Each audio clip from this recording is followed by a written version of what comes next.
Saya nanti suatu saat akan bicara tentang ketiadaan upaya ini. Karena saya sudah mengalami sendiri. Betapa hidup itu gratis. Ketiadaan upaya. Luar biasa. Kalau kita kembali kepada kesadaran murni kembali. Nyaris seperti saat kita bayi dulu. Waktu kita datang ke dunia. Belum ada program di otak kita. Nyaris semua datang tanpa upaya. Betul? Tidak minta digendong, digendong. Tidak minta susu, dikasih susu. Tidak minta bubur, dikasih bubur. Tidak minta diganti popok, ganti popok. Dulu seperti itu. Ya Allah. Kenapa kita sekarang jadi semua serba upaya? Dibangun upaya dan dihalangi oleh program yang kita inputkan di pikiran kita. Ini sains Bapak Ibu. Sains ya. Rada gaul sedikit ngajinya. Ya. Makanya ngaji dengan saya ada mikirnya kan? Pusing kan? Pusing kan? Oh. Tadi waktu saya tanya setan di mana, pusing kan? Iya, setelah dijelaskan enggak kan? Dialami sebagai kesempurnaan. Bagi orang yang sudah mencapai peace, damai, apapun sempurna. Itu yang namanya syukur. Tidak mencari yang enggak, tidak mencari yang tidak ada. Dia menerima semua sebagai kesempurnaan. Tidak terjebak benar salah, baik buruk lagi. Semuanya sudah sempurna. Karena tidak ada pekerjaan Tuhan yang tidak sempurna. Karena Dia maha sempurna. Yang kedua, kebahagiaan agung, ketiadaan upaya, dan kemanunggalan. Kondisi non-dualitas, tidak terjebak benar salah, baik buruk. Bukan keterpisahan. Karena apa? Melampaui intelektual. Ini yang disebut dengan kedamaian yang melampaui semua pemahaman. Bapak Ibu sekali lagi. Pernah gak mendengar dari batin, kamu kasih, pernah? Pernah. Tetapi kemudian si setan ini mulai memberikan masukan. Enak aja, kamu kerja dari pagi sampai sore, udah gitu dikasih. Tambah lagi si setan itu bilang, enak aja. Cari alasan-alasan untuk tidak memberi. Pernah? Jujur ya, pernah? Pernah ya? Oke, ngerti sekarang siapa yang melarang itu? Siapa?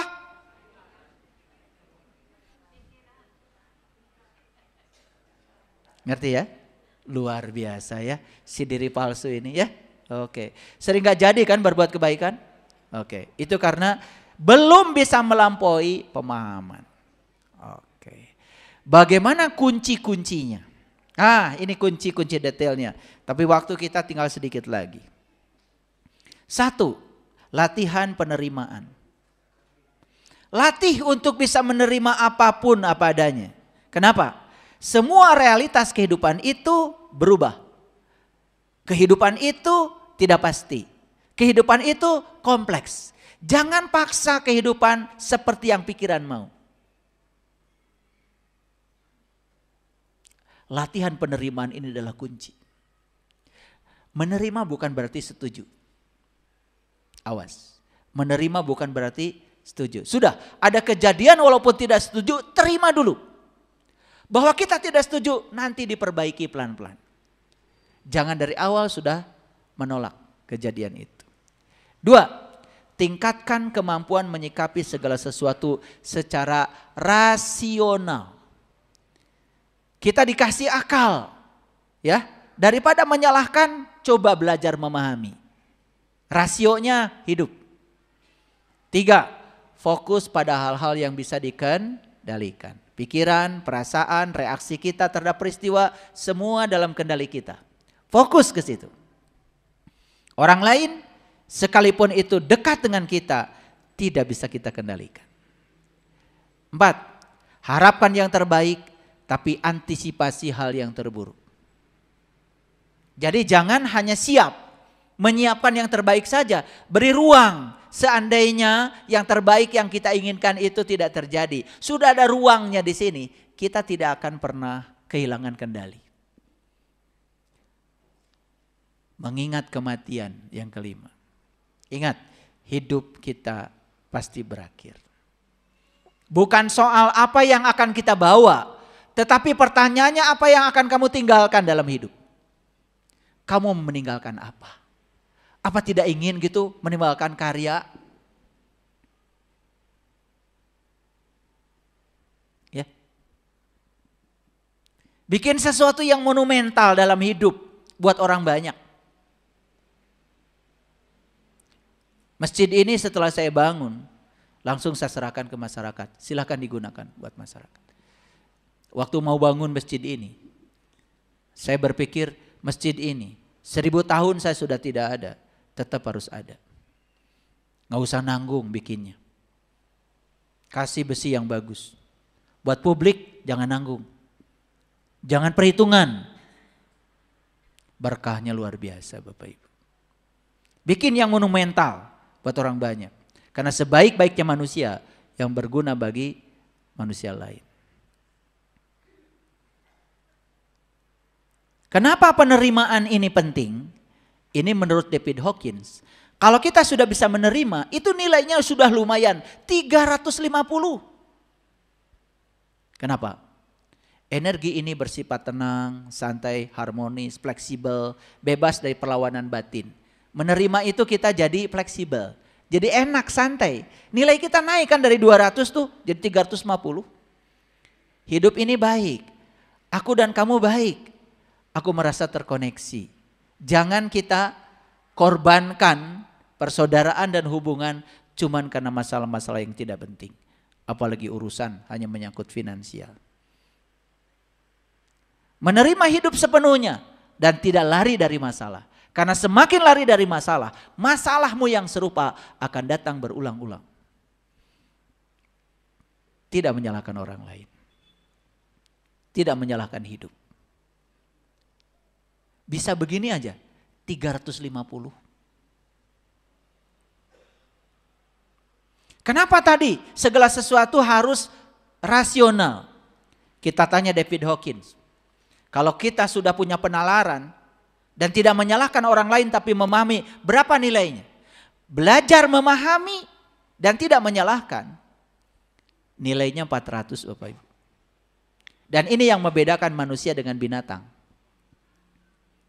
Ada kemampuan untuk melihat hal-hal secara abstrak. Jadi melihat di baliknya kenapa ini terjadi. Melakukan konseptualisasi. Konseptualisasi membangun pengetahuan dalam diri. Bersikap objektif. Membuat keputusan yang cepat dan tepat. Terampil memecahkan masalah. Lihat ya, buah penalaran banyak. Sains, filsafat, kedokteran, ilmu logika, itu semua buah penalaran. Lanjut, itu baru 5 tadi. 6, menerima keadaan yang tidak bisa dirubah. Ibu, bapak, dengarkan saya. Tahu yang tidak bisa diubah? Tahu yang tidak bisa diubah? Apa? Apa? Masa lalu. Ya, sudah. Apapun yang sudah terjadi sedetik yang lalu, sudah itu masa lalu. Terima saja. Itu tidak bisa diubah. Tetapi cara kita memandang masa lalu masih bisa diubah. Cara memandangnya. Karena itu cara reaksi itu ada kendali kita. Mengubah apa yang bisa dirubah. Nomor 7-nya, mengubah apa yang bisa dirubah. Tahu ibu, bapak, yang bisa dirubah apa? Apa? Yang bisa dirubah apa? Pikiran kita bisa dirubah? Perasaan kita bisa dirubah? Reaksi kita terhadap sesuatu bisa dirubah? Ubah itu. Kapan mengubahnya? Sekarang. Jangan dikit-dikit besok. Habis ini langsung berubah. Rubah semuanya. Rasakan kedamaian yang datang. Begitu pengendalian diri ini sudah terjadi, ketenangan dan kedamaian hidup datang tanpa diundang. Kok saya sekarang lebih tenang ya, tidur nyenyak. Vertigo hilang. Mual-mual di perut mulai sirna. Saya merasa jauh lebih sehat dan lebih baik. Coba. Surga itu ibu, bapak. Ya. Kendalikan emosi negatif. Reaksi kita terhadap situasi yang negatif, kendalikan. Syukuri segala sesuatu yang dimiliki saat ini. Bapak Ibu, saya yakin tidak ada yang tidak kita miliki saat ini. Apapun itu, syukuri. Ya. Ya. Punya kaki walaupun sakit, syukuri.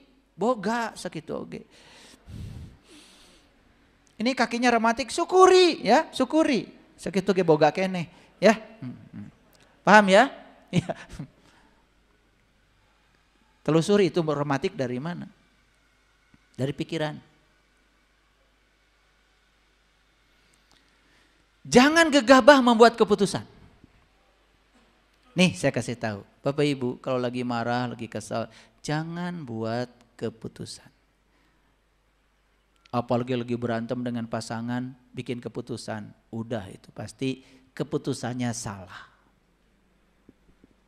Nanti kalau bikin keputusan, kalau udah tenang, ya. Nanti kalau sudah tenang, ya. Lagi marah, jangan bikin keputusan apa-apa. Kalau udah tenang baru. Ya, enak ya ternyata tenang itu. Betul nggak? Udahlah kita teruskan aja. Kan itu keputusannya.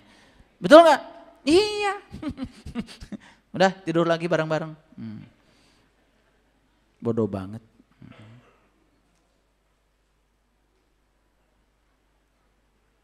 Sebelas. Hindari krisis identitas diri. Lihat saya semuanya. Semua kita ini terlalu sering menjadi orang lain. Lalu kita terasing di rumah kita sendiri. Jadi kita mengalami krisis identitas. Tidak tahu jati diri. Nah itulah pentingnya Bapak Ibu meniti ke dalam diri. Tahu siapa sih saya ini sebenarnya. Itu kuncinya. 12. Kendalikan respon atau reaksi emosional terhadap kenyataan yang terjadi. Kontrol yang kuat. Ingat ya tadi, masih ingat ya cerita restoran? Yang bikin restoran berantakan tadi itu kecoa atau reaksi terhadap kecoa? Sekali lagi. Pintar ya, pintar. Kendalikan respon, reaksi terhadap situasi. Ya, kalau di jalan, dek, nabrak. Udah, gak usah marah dulu, tarik nafas dulu. Dalam-dalam. Ya, sadari. Ya, berantem di jalan hanya bikin macet jalan. Dan tidak akan mengubah mobil yang penyok jadi bagus. Setuju? Udah. Gus, baralik ke imah. Omean ke bengkel.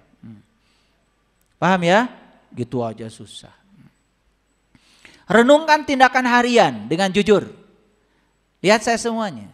Semua tindakan yang kita lakukan setiap hari menimbulkan akibat. Ketika akibat itu datang, direnungkan. Jawab dong, direnungkan. Tah eta. Terus membuat sebab. Akibat dari setiap sebab nggak direnungkan. Kalau direnungkan, oh kalau saya gini hasilnya begini. Ya udah saya ubah. Harusnya harian kita itu ngasih sinyal-sinyal untuk perubahan. Cuman kita abaikan. Terlalu sibuk membuat sebab. Dan kita tidak pernah merenungkan sedikit pun akibat dari sebab itu. Coba setiap ada saya ngomong begini, kok suami saya tersinggung ya.